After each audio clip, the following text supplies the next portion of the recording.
Pronto. Aleluia, louvado seja o nome do Senhor. Agora vamos dar continuidade à graça de Deus que nos está cobrindo nesta noite e agraciando com a sua santa palavra através do irmão Rondinelli, levando a você aos seus corações, e o Espírito Santo faça a obra de convenção, convencendo você nesta noite através da palavra de Deus, das boas novas que você vai ouvir hoje e adentrar o teu coração, essa semente maravilhosa através de Cristo Jesus, que veio a este mundo, para que morreu na cruz do Calvário, para que você se reconcilie com Deus através da sua santa e gloriosa palavra. Ouça com atenção e a glória de Cristo reina no teu coração. Glória a Jesus, aleluia.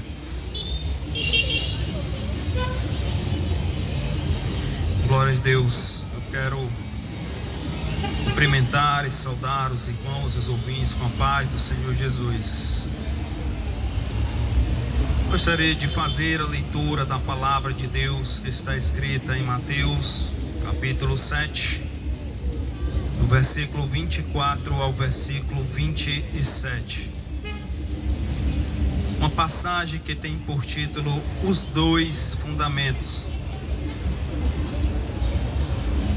Peço que você tenha bastante atenção na leitura, pois ela traz um ensinamento muito importante. Mateus capítulo 7, do versículo 24 ao versículo 27, que assim nos diz a palavra do Senhor: todo aquele, pois, que ouve estas minhas palavras e as pratica, será comparado a um homem prudente que edificou a sua casa sobre a rocha. E caiu a chuva, transbordou os rios, sopraram os ventos e deram com ímpeto contra aquela casa, que não caiu, porque fora edificada sobre a rocha. E todo aquele que ouve estas minhas palavras e não as pratica, será comparado a um homem insensato, que edificou a sua casa sobre a areia. E caiu a chuva, transbordaram os rios, sopraram os ventos e deram com ímpeto contra aquela casa, e ela desabou, sendo grande a sua ruína. Glória a Deus. Louvado seja o nome do Senhor. Por todas as vezes que eu preguei as parábolas de Jesus, os ensinamentos de Jesus,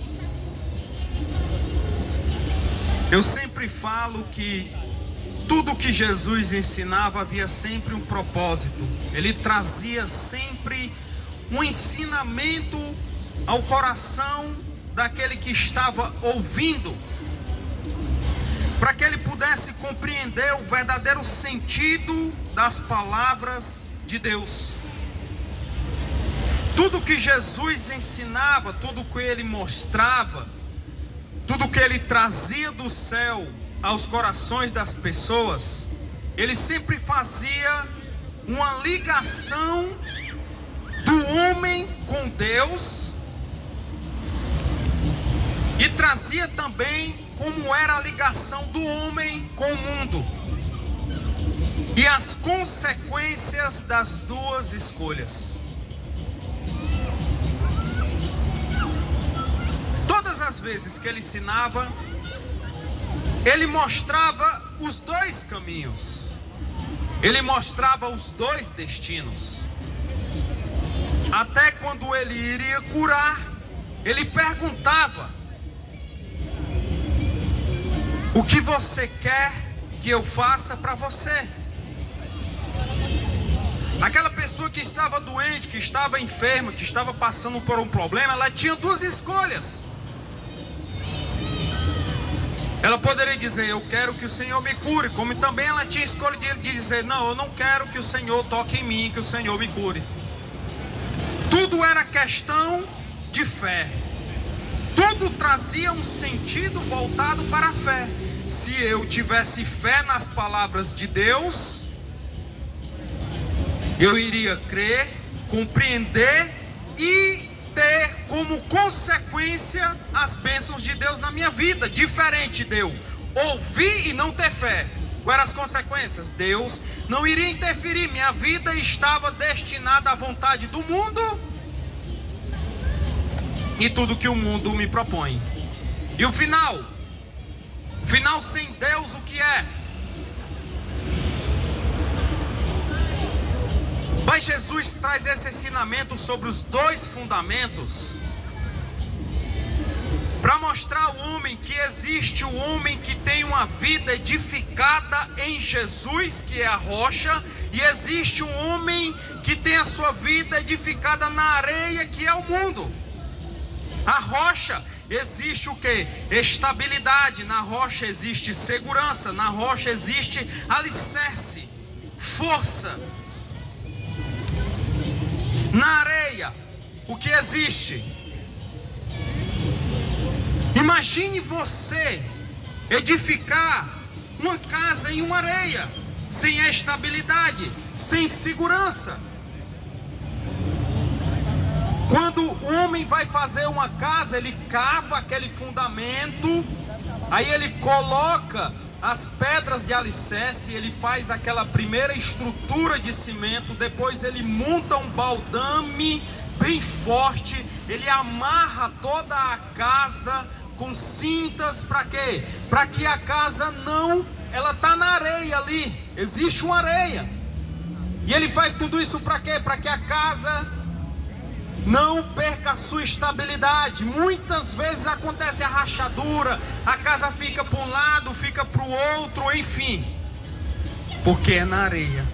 Agora imagine o homem fazendo da mesma maneira, cavando um fundamento em uma rocha, e ali ele vai colocar mais pedras de fundamento, ele vai fazer aquele primeiro cimento, depois ele vai fazer aquele baldame, e depois as amarrações. Não tem como.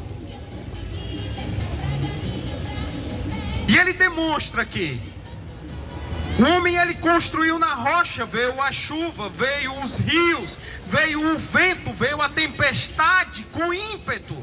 Quer dizer, veio com força para derrubar, mas ela não derrubou. Sabia por quê? Porque antes dele chegar a esse sentido, ele fala o quê? Que era o homem que ouviu a palavra de Deus e as praticou. Aí ele vai para o outro lado e diz assim: mas teve um homem que ouviu e não praticou. Quer dizer, ele não deu crédito. É a vida dele, que é a casa dele, ele edifica na areia. Aí vem as mesmas chuvas, vem os mesmos rios, vem o mesmo vento, a mesma tempestade, e essa casa vai à ruína. O que Jesus quer ensinar? Que essa casa que nós edificamos é a nossa vida, meu amado. Aonde está edificada a tua vida?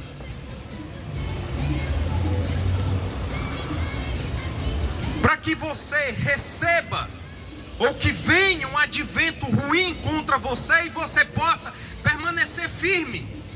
Será que hoje você consegue dizer que poderia vir o que viesse de enfermidade ou de problema sobre a tua vida, e tu não iria se abalar e tu conseguiria passar, porque tu estás com a tua vida edificada em algo seguro? Olhe para você nesse momento, olhe para o teu íntimo e veja se você consegue definir isso. Eu não vou falar de mim, mas eu vou falar de um exemplo da minha vida, para que você compreenda. Aí quando eu falar deste exemplo na minha vida, eu quero que você pense, se você estiver me dando atenção, eu quero que você pense, se isso acontecesse com você, qual seria a sua reação? Como você iria proceder diante dessa situação acontecendo com você?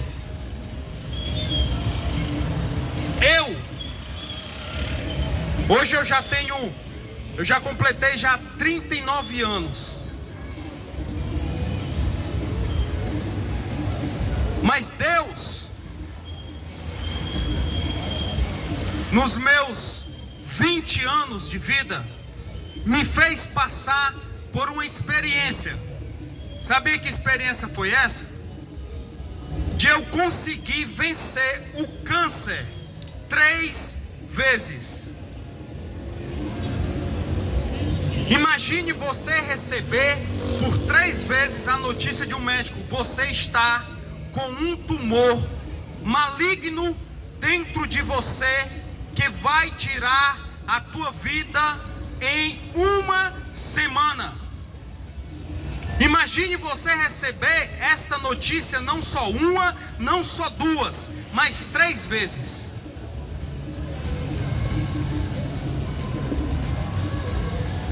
A primeira vez no tórax, a segunda no abdômen, a terceira no cérebro. Imagine você receber essa notícia por 3 vezes. Como você iria se sentir?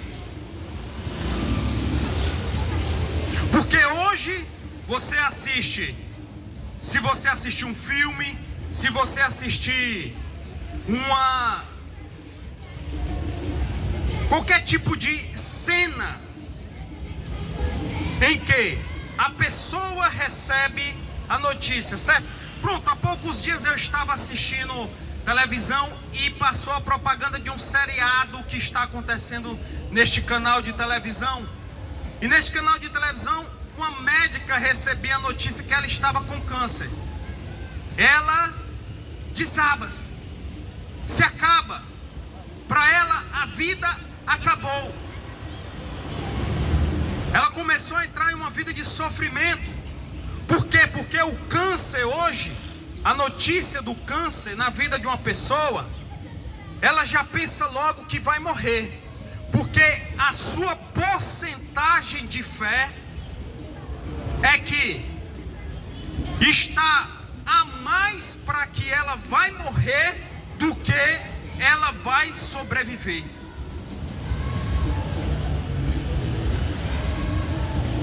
Só que na minha vida, e a maior prova é que eu estou aqui, na minha vida foi diferente. Porque a maior porcentagem da minha vida era que eu iria sobreviver. Sabia por quê? Que para mim não existia espaço que eu iria morrer, porque a minha vida estava edificada em Deus. E quando a minha vida está edificada em Deus, a minha vida está entregue nas mãos dele, e ele faz da minha vida o que ele quiser. Então não existe espaço para o medo da morte na minha vida. Essa é a diferença. Quando eu estava me tratando do segundo câncer, eu me hospitalizei no Hospital Walter Cantídio, na clínica de linfoma e leucemia. Quando eu entrei naquele lugar, estava internado eu e mais 8 jovens, todos praticamente na minha faixa etária de idade, todos com linfoma de Hodgkin, linfoma de não Hodgkin e leucemia. Eu estava com linfoma de não Hodgkin. Naquela enfermaria onde eu me encontrava, estava eu e outro jovem. Ele com o de Hodgkin e eu com o não de Hodgkin. Eu entrei arrastado, levado pelos meus pais, porque eu já estava bem debilitado do segundo. Ele chegou andando normal. Sentou, começamos a conversar, eu deitado. E ali nós começamos, nós dois juntos, dando força um ao outro. Eu falando de Deus para ele, e a gente dando força um ao outro para vencer, tanto eu quanto ele, aquela enfermidade. E todos os dias nós tínhamos uma luta psicológica de ver nas madrugadas os corpos passando pelo corredor. Pois o câncer, esses 3 tipos de câncer, eles não dão mole para a pessoa, eles matam, e matam em pouco tempo. E a gente via, acordava com os gritos dos familiares no meio dos corredores, porque passando o corpo daqueles jovens que haviam falecido no meio da madrugada. Quando chega o momento de nós dois sairmos, eu já recuperado, os médicos me deram alta e disseram para eu vir só de tempo em tempo fazer a quimioterapia no Hemós. Ele já estava enfrentando outro problema. Por quê? Porque o seu coração já não aguentava mais ele receber quimioterapia. Com isso, a doença começou a crescer dentro dele. Os pais dele disseram o quê? Nós vamos atrás da sua cura, seja onde for nesse mundo. Por quê? Porque eles tinham poder aquisitivo. Mas não em nenhum momento pensavam, nós vamos até Deus, nós vamos entregar as nossas vidas a Jesus, e Deus vai nos dar a cura, e Deus vai abençoar a vida do nosso filho, e vai tirar ele dessa situação. Não existia essa fé.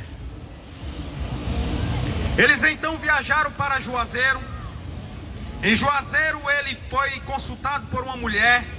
Essa mulher, ela fazia um tipo de exame na pessoa, achava a enfermidade, ela fazia uma oração e a pessoa era curada na mesma hora. Ele não conseguiu ficar curado. De lá ele foi para outro lugar, onde 2 mulheres oravam e a pessoa podia ter a enfermidade que fosse e a pessoa era curada. Ele não conseguiu a cura. Ele foi em muitos lugares. Em um homem que recebia o Espírito, ele fazia uma cirurgia espiritual e a pessoa era curada. Não conseguiu, e eles gastando dinheiro. Foram para São Paulo, foram para o Rio, foram para vários cantos do país atrás da cura e não conseguiram. Quando eu já estava concluindo o meu último tratamento do segundo, eu fui visitar ele. Quando eu cheguei na casa dele, eu cheguei para ele já com a notícia que eu tinha chegado aos meus ouvidos. Eu cheguei para ele e disse assim: Marcinho, o nome dele era Márcio. Marcinho, daquela turma toda que estava lá, que a gente fez até amizade no hospital, eu soube que os únicos que estão vivos hoje é eu e você. Mas eu consegui a minha cura. Olha como é que eu estou. Quem fez isso na minha vida foi Jesus. Porque todos os dias eu escolho edificar a minha vida nele. Então eu preciso que você tenha esta mesma fé. E você, a partir de hoje, edifique a sua vida em Deus. E Deus vai tirar você dessa situação. Ele estava em uma cadeira de rodas. Os tumores já estavam externos no seu corpo. Ele tinha na parte do cotovelo, no pescoço, na virilha. Mas ele olhava para mim e dizia: eu não posso porque a minha família não quer, a minha família não deixa. E eu dizia para ele: infelizmente.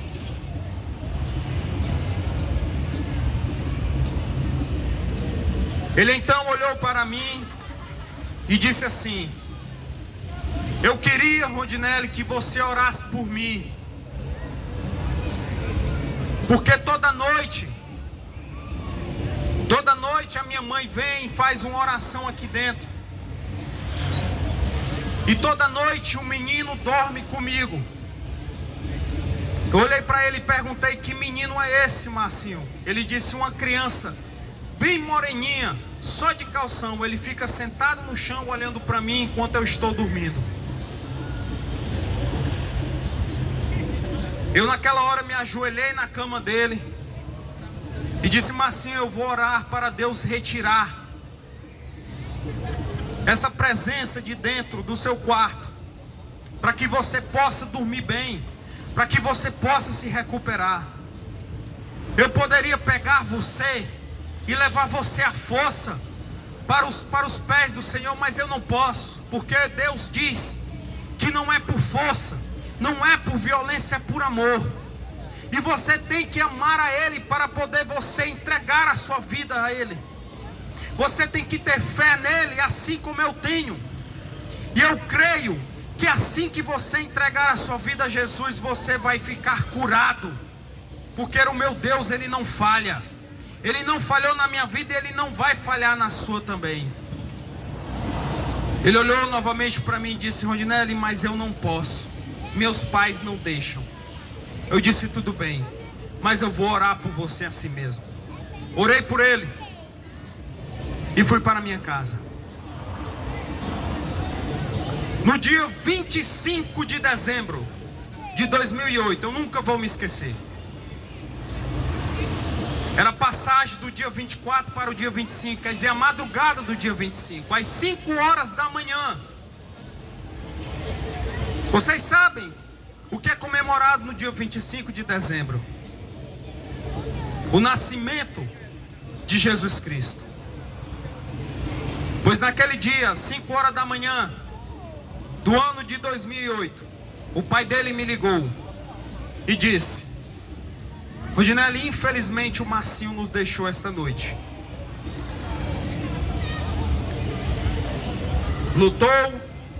Lutou até o fim, mas não conseguiu vencer o câncer. Aí eu perguntei a ele: como foi? Ele disse: eu estou triste até agora, porque quando eu perguntei ao meu filho, ele deitado no Hospital São José, ele deitado ali naquela cama, e eu perguntei a ele: meu filho, o que é que eu posso fazer por você? Me diga o que você quer. Eu faço tudo por você, mas me diga o que você quer. Ele disse: pai, eu quero morfina, porque é a única coisa que melhora a minha dor.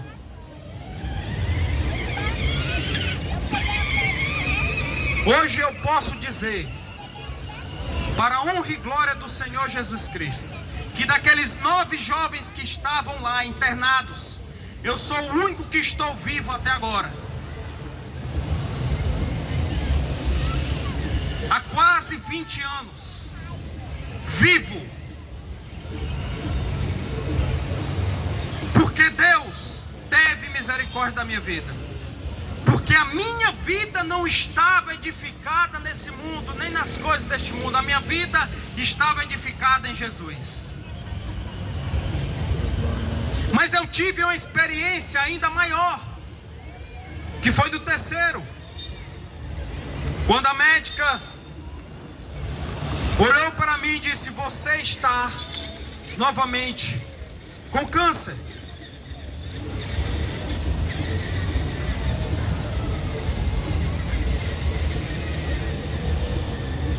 Que ela me disse de manhã que eu estava com câncer, e todo aquele dia eu fiquei entregando a minha vida a Deus e dizendo para Deus: Senhor, eu venci o primeiro, eu venci o segundo, eu vou vencer o terceiro. Quando foi nessa noite deste mesmo dia, eu saio da casa de Deus, onde eu tinha assistido um culto. Eu chego na minha casa, eu pego aquele exame e junto o exame que, na mesma manhã, o mesmo exame, o mesmo papel que a médica tinha lido junto comigo, que estava o meu nome, a minha idade, a minha data de nascimento, o nome dos meus pais, o nome dela como solicitante daquele exame de sangue. E ela disse: infelizmente você está com câncer, pois as minhas plaquetas estavam quase a zero e meus leucócitos lá em cima. O mesmo exame. Eu estava com aquele mesmo exame à noite, sentado na minha cama, juntando a documentação, para ir na Secretaria da Saúde, dar entrada para fazer um exame, eu olhei para o céu e disse: Senhor, eu venci o primeiro, eu venci o segundo, eu vou vencer o terceiro. E Deus disse: abre o exame novamente.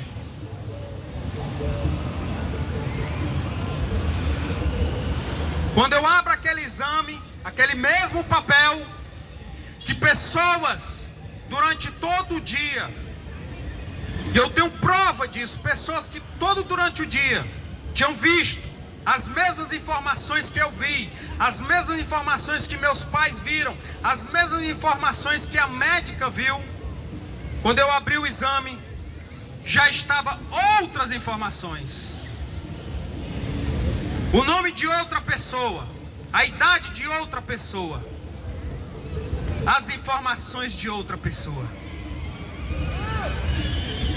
Eu peguei aquele exame de manhã, depois de uma noite de glorificação a Deus, eu fui àquela médica e disse: doutora, cheguei para a enfermeira e disse assim: olha, ontem eu vim e a médica disse que eu estava doente, só que Deus me curou e está aqui o exame, ó.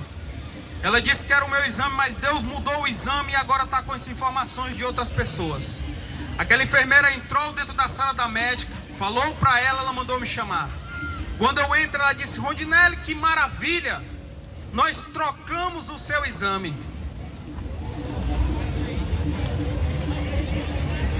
Aí eu disse a ela: foi, doutora, trocaram? Foi, trocamos. Aí mandou a enfermeira pegar o prontuário, a enfermeira trouxe o meu prontuário. Aí sempre ela me dava uma cópia e colocava a cópia dentro do meu prontuário. Quando ela abre o meu prontuário, começa a procurar a cópia tinha sumido. Ela manda chamar a enfermeira e diz: cadê a outra cópia que estava aqui dentro? Quem foi que mexeu no prontuário do Rondinelli? Ela disse: doutora, ninguém mexeu. Aonde eu coloquei ontem, quando a senhora me deu, acabei de tirar do mesmo lugar e estou entregando à senhora. Ela disse: pois mande, suba lá em cima e peça para que tire uma nova cópia do exame de sangue que ele fez há 8 dias atrás. Quando ela chega lá em cima, não tinha mais o meu sangue. A enfermeira desce e diz: não existe mais o sangue dele. Ele fez o exame? Eu disse: eu fiz o exame sim. Quem foi que tirou o seu exame de sangue? Quem foi que fez o seu exame de sangue? Eu disse: foi a enfermeira, uma baixinha, uma senhora. Aí mandaram confirmar, foram confirmar, a enfermeira confirmou que eu estive lá, que ela retirou meu sangue. Ainda havia cicatriz na minha mão. Aí a médica disse: pois vamos fazer de novo. Aí ela fez de novo. Quando ela fez de novo, que desse o exame, estava tudo normal. Vocês sabem quem é que faz isso? É Deus. Eu poderia ter recebido aquela notícia de que eu estava a 3ª vez doente e dizer que Deus não me amava, que Ele não gostava de mim, que Ele não queria o meu bem, que era melhor eu tirar a minha vida, que era melhor eu me entrar em uma depressão, eu ficar dentro de um quarto, eu me isolar das pessoas, eu perder o gosto pela vida, eu poder fazer tudo.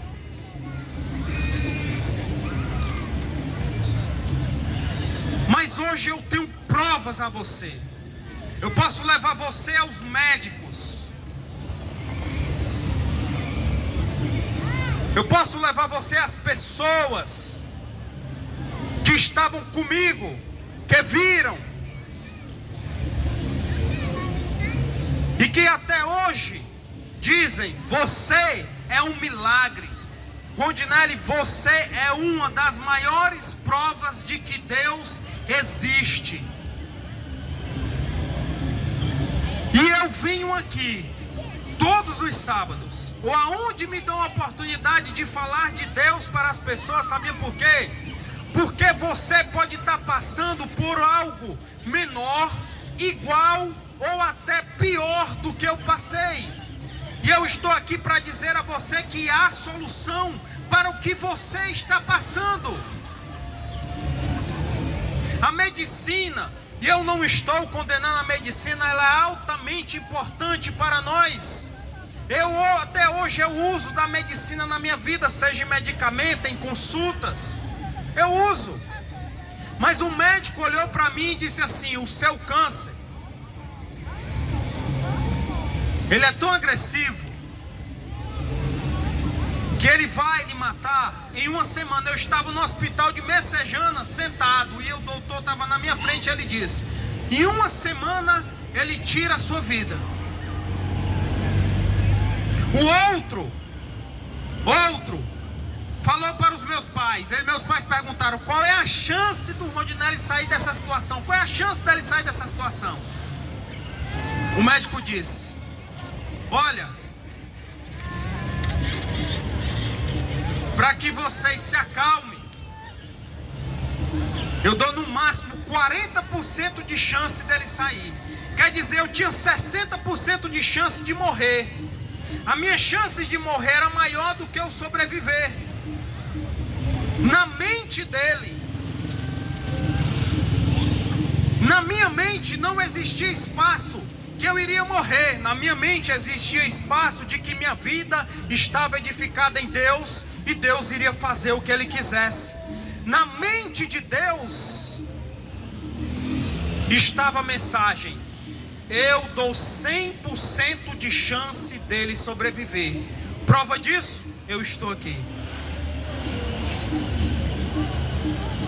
Hoje eu não tenho medo como as pessoas têm medo de dizer que estão doentes. Não, eu não tenho medo. A minha fé é que se viesse a quarta vez, se fosse da vontade de Deus, eu ia vencer. A quinta vez eu venceria também. A sexta vez, a sétima vez, a oitava, a nona, a décima poderia vir. Por quê? Porque a minha vida está edificada na rocha que é Jesus. E quando ela está edificada na rocha que é Jesus, pode vir o vento, pode vir o rio, pode vir a tempestade, pode vir o que vier, eu não serei abalado, porque Deus está na minha vida e a minha vida está em Deus. É uma certeza que eu tenho. É uma certeza que meu pai não tem, minha mãe não tem, os irmãos que estão aqui não têm. Eles não podem, nenhum deles podem ter essa certeza por mim, porque é uma certeza minha, e ninguém tira isso. Ninguém. E nada desse mundo faz eu pensar diferente. Nada. Porque nenhum deles sentem no meu, sabe o que está no meu coração, sentem o meu coração. Só quem sente é eu e Deus que conhece o meu coração. É por isso que Deus diz que nós não podemos julgar o coração das pessoas, porque só Ele é quem pode, porque Ele sabe o que está no coração das pessoas. Por isso eu digo a você, meu amado, se a sua vida estiver em Jesus que é a rocha, você vai se tornar uma pessoa prudente, porque os teus ouvidos estão dando créditos à voz e às palavras de Deus. Agora pode vir o que vier, e você vai passar glorificando e exaltando o nome do Senhor. Agora, se você estiver com os seus ouvidos fechados para as palavras de Deus, para a voz de Deus na sua vida, isso quer dizer que a sua vida está edificada na areia. E na areia não há estabilidade, na areia só há sofrimento, só há tristeza, só há luta. Você vai passar chorando, você vai passar sofrendo. É essa a diferença que Jesus deixou na parábola dos dois fundamentos. É esse o ensinamento que Jesus passa aos nossos corações essa noite. Por isso, meu amado, essas são as palavras que Deus colocou ao meu coração para transmitir a você. peço que Deus te abençoe, que o Senhor te guarde e que essa bênção se estenda por toda a tua família, em nome de Jesus. Amém.